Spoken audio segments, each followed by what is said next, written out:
Hi guys, કેમ છો બધા? This is me Shruti Panchal and ગઈકાલે આપણે વાત કરી હતી that I was very sad, અમુક સ્ટુડન્ટ્સનું ના થયું. But let me tell you, અમારી જે મેન્સની બેચ હતી એમાંથી 20+ સ્ટુડન્ટ્સ ક્લિયર કરી રહ્યા છે. 50 સ્ટુડન્ટ્સની બેચ હતી એન્ડ જો ટેસ્ટ સિરીઝ એડ કરું તો બીજા 15થી વધારે સ્ટુડન્ટ્સ છે જેનો જોડે કોન્ટેક્ટ થયો છે. હજી જેમ જેમ ટાઈમ જાય છે લોકો મેસેજ કરે છે કે મેમ મારું થઈ ગયું, મેમ મારું થઈ ગયું. સો હજી ફાઇનલ કાઉન્ટ નથી મૂક્યો. And guys late me tell you one thing. આજે આપણે વાત કરવાની છે ટાઈમ મેનેજમેન્ટની, but I just want to say this કે આઈ એમ વેરી પ્રાઉડ કે અમે લોકો ઇન્ડસ્ટ્રી જે માલ પ્રેક્ટિસ છે કે ભાઈ મારે ત્યાં ઇન્ક્વાયરી પણ કરી હોય કે ફ્રીની PDF પણ ડાઉનલોડ કરી હોય, એ લોકોના નામ મૂકી દે છે બધા અને કહે છે અમારે ત્યાં 60 થયા, 80 થયા, 20 થયા. We don't indulge in any of those malpractices. If we say કે અમારે ત્યાંથી આટલા સ્ટુડન્ટ્સ ક્લિયર કરી રહ્યા છે, ધેન એ મારી પાસે ભણેલા હોય એવા સ્ટુડન્ટ્સ હોય.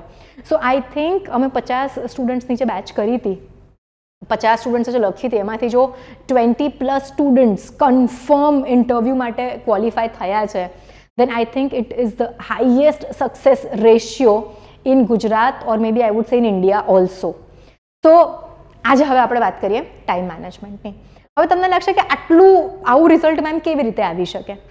તો અહીંયા આગળ જે પણ અમારી પાસે આવે છે, બરાબર, એડમિશન લે એ અલગ વસ્તુ છે, પણ જે પણ સ્ટુડન્ટ અમારી પાસે આવે છે એને અમે ભણાવવાનું તો કરીએ જ છે યાર, એ તો મેઇન કામ છે. બીજું, અમે એ લોકોને પ્રોપર ટાઈમ મેનેજમેન્ટ, કયા MCQs કરવાના, કયા PYQs કરવાના, કયા સબ્જેક્ટને કઈ રીતે અપ્રોચ કરવાનો, કઈ બુક્સ વાંચવાની, બધી જ વસ્તુ એકદમ ક્લિયરલી કરીને આપીએ છીએ. એન્ડ મેન્સ માટે હું પોતે આખો મેન્સનો સિલેબસ સિંગલ હેન્ડેડલી ભણાવું છું. રાઈટ, તમે ગુજરાતમાં ક્યાંય નહીં જોયું હોય કે 2 times રેન્ક હોલ્ડર ક્લાસ 1-2ના સિંગલ ડિજિટ રેન્ક હોલ્ડર ભણાવે છે. યુઝ્યુઅલી તમે જોશો કે જેમ જેમ સંસ્થા મોટી થતી જાય એમ જે પર્સન છે, મેઇન પર્સન, એ ખાલી યુટ્યુબના વિડીયોમાં જ મોડું દેખાડે. અમારે ત્યાં આજે પણ 80% સિલેબસ હું પોતે ભણાવું છું અને મેન્સ તો આખું હું જ ભણાવું છું. મેન્સના પેપર્સ પણ હું જ જોતી હોઉં છું. તો દેટ ઇઝ વાય અમે બહુ લિમિટેડ સ્ટુડન્ટ્સ લઈએ છીએ અને સારું રિઝલ્ટ આપીએ છીએ. નાવ અત્યારે બહુ બધા લોકોના ફોન આવી રહ્યા છે, મેસેજ આવી રહ્યા છે કે મેમ હું વર્કિંગ છું, બરાબર, ક્યાં તો હું ફર્સ્ટ ટાઈમ તૈયારી કરી રહ્યો છું, તો મને ટાઈમ મેનેજમેન્ટ કેવી રીતે કરવું? તો આપણે એક ક્વિક સ્નેપશોટ લઈએ ટાઈમ મેનેજમેન્ટની અંદર. એમાં આપણે કેટેગરી 2 પાડીશું, એક વર્કિંગ એસ્પિરન્ટ્સ અને એક જે એકદમ બેઝિકથી કે 0થી સ્ટાર્ટ કરે છે. ઓકે, થોડું લખતી જઈશ તમારી સાથે જ.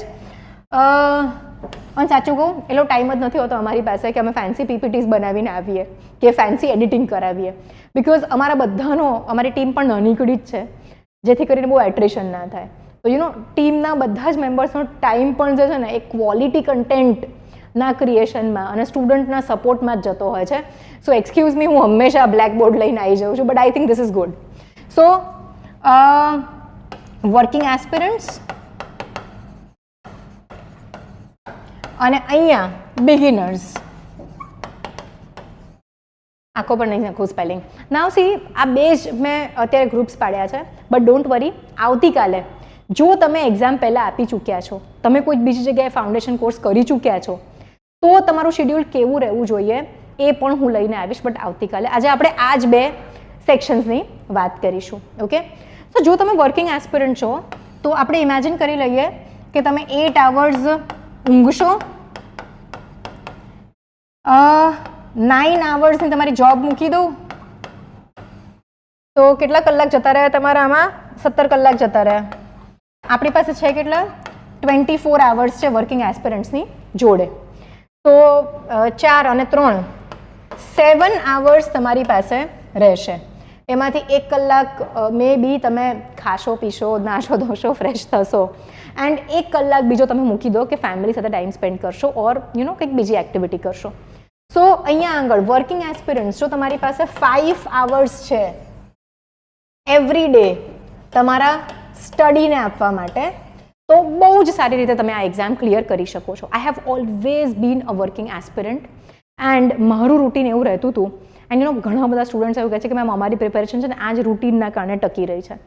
તમે ઓફિસ જાઓ ને એ પહેલાં તમારે 3 થી 4 કલાક ભણીને જવાનું છે. તો આખો દિવસ તમે ઓફિસમાં છો તો પણ કરી શકશો રિવિઝન મગજમાં ને મગજમાં, અને પાછા આવીને સવારે જે ભણ્યું છે એનું 2 કલાક સાંજે રિવિઝન કરવાનું છે. એના માટે તમારે સૌથી પહેલાં એક એક્ટિવ ટાઈમ ટેબલ બનાવી લેવું પડશે, PYQs સાથે રાખીને સબ્જેક્ટ વાઇઝ, અને તમે કયા દિવસે કઈ વસ્તુ કરવાના છો એનું એક એન્ડ ડેટ કે ભાઈ મારો સિલેબસ 15 માર્ચે કે 20 માર્ચે પતી જવો જોઈએ કે 30 માર્ચે પતાવો, નો વરીઝ, પણ પ્રોપરલી PYQsને સાથે રાખીને પતાવવાનું છે. તો working aspirants can do it. ઘણા બધા છોકરાઓ એવું કહે છે કે અમે ફૂલ ટાઈમ એસ્પિરન્ટ છે પણ ટાઈમ જ નથી, because it is about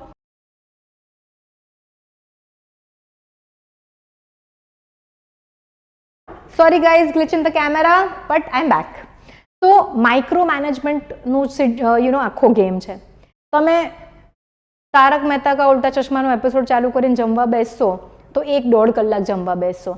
like મારી પ્રિપેરેશનના દિવસોમાં આઈ રિમેમ્બર કે હું લગભગ 7 મિનિટ્સમાં, તમે આટલું ફાસ્ટ ના ખાતા, મને એવી આદત હતી, આઈ વુડ સે 10 to 15 મિનિટ્સમાં it's a very good time, તમે તમારું જમવાનું પતાવી શકો છો, રાઈટ.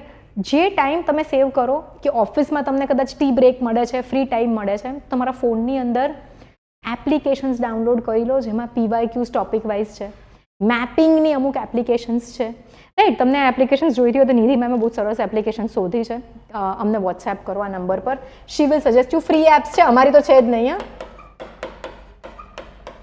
આ નંબર પર અમને વોટ્સએપ કરો. સો તમારું જે વર્કિંગ એસ્પિરન્ટ્સ, જો હું વર્કિંગ એસ્પિરન્ટ છું અને મારે એપ્રિલમાં એક્ઝામ છે તો હું સવારે 4 વાગે ઉઠીને ભણવા બેસીશ, 4 થી 8 4 hours હું સવારે ભણીશ, રાઈટ.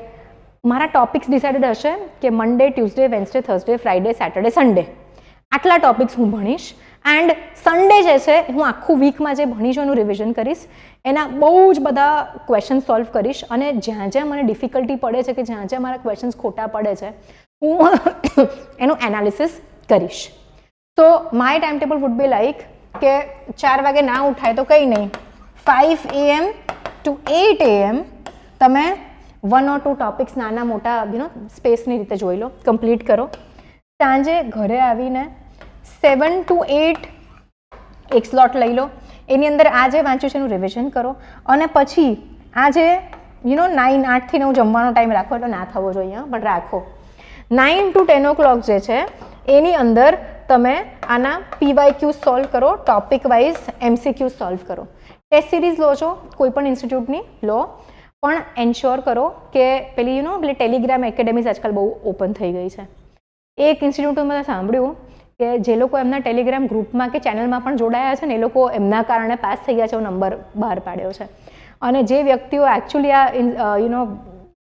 નેમ સેક ઇન્સ્ટિટ્યૂટ છે, ટેલિગ્રામ ઇન્સ્ટિટ્યૂટ ચલાવે છે, એ લોકો પોતે આજ સુધી કોઈ જ એક્ઝામ પાસ થયા નથી. તો ડોન્ટ ગો વિથ પીપલ જે લોકોને પોતાને આઈડિયા જ નથી એક્ઝામ શું છે. ગો વિથ ગુડ ઇન્સ્ટિટ્યુશન્સ જ્યાં આગળ તમને સારું મેન્ટોરશિપ, સારું કન્ટેન્ટ મળે છે. આ આખી એક્સરસાઇઝ છે ને ઇટ ઇઝ ડિફિકલ્ટ, બરાબર, કંઈ જ સહેલું નથી, સહેલું જરાય નથી. તો સહેલું નથી તો કેમનું છે યાર, અઘરું છે. ક્વેશ્ચન્સ પણ ડિફિકલ્ટ સોલ્વ કરો કારણ કે જીપીએસસીનું લેવલ હવે વધી રહ્યું છે. તમને કોઈ એમ કહેતું હોય કે ભાઈ આ નોટ્સ છે, આ નોટ્સ વાંચવાથી પાસ થઈ જવાશે, શું જીપીએસસી તમારી એ વાળી નોટ્સમાંથી પેપર કાઢવાની છે? ના, જીપીએસસી NCERTsમાંથી કાઢશે. મેં બુક લિસ્ટનો પણ વિડીયો કર્યો છે. પ્લીઝ કોઈ પણ સબ સ્ટેન્ડર્ડ મટીરિયલ ફોલો ના કરો. ગઈકાલે જ મને એક છોકરાનો ફોન આવ્યો હતો, હું ઇન્સ્ટિટ્યૂટનું નામ નહીં કહું. એણે કીધું કે મેમ મેં એક્સ ઇન્સ્ટિટ્યૂટમાં 1 વર્ષ કોર્સ કર્યો અને એ લોકોએ જે ભણાયું હતું એનાથી STI, DYSO, ક્લાસ 1-2 કોઈ જ ક્વેશ્ચન સોલ્વ નથી થઈ રહ્યા અને મારા 50-60 માર્ક આવે છે. સો ગાઈઝ મને એમ થાય કે આ કેટલું એથિકલ ઓર મોરલ, કેટલું એથિકલ અને મોરલ ઇરોઝન થઈ ગયું કે એક એવો વ્યક્તિ જે 23-24 વર્ષનો છે એની લાઈફનું 1 વર્ષ આખું જતું રહ્યું. જીપીએસસી રિઝલ્ટ આપતા 2 વર્ષ કરે છે. તો પ્લીઝ ટેક ઇન્ફોર્મ ડિસિઝન્સ. આજે કેમેરાનામાં ભૂત આવી ગયું છે એને ગ્લિચ થયા કરે છે. તો આ જે સેક્શન છે એને આપણે પાર્ટ 2માં વાત કરીશું એન્ડ પાર્ટ 3ની અંદર બીજી વાત કરી લઈશું જે મેં સેક્શન કીધું હતું કે કશે પહેલાં એક્ઝામ આપી ચૂકેલા વ્યક્તિ છો. તો ગાઈઝ બેસી જાઓ, ટાઈમ ટેબલ બનાવી દો. ટાઈમ ટેબલ બનાવવામાં પણ ડિફિકલ્ટી પડતી હોય ને આ નંબર પર અમને ફોન કરો. કઈ બુક વાંચવી, શું કરવું, શું ના કરવું, ક્યાંય પણ અટકો છો, અમને આ નંબર પર ફોન કરો. Thank you very much guys. ફટાફટ મળીએ આવતીકાલે પાર્ટ 2 લઈને, બિગિનર્સ માટે કેવું શેડ્યુલ હોવું જોઈએ. Okay, bye bye, take care, see you guys. Thank you very much for liking the video and watching it continuously. Thank you.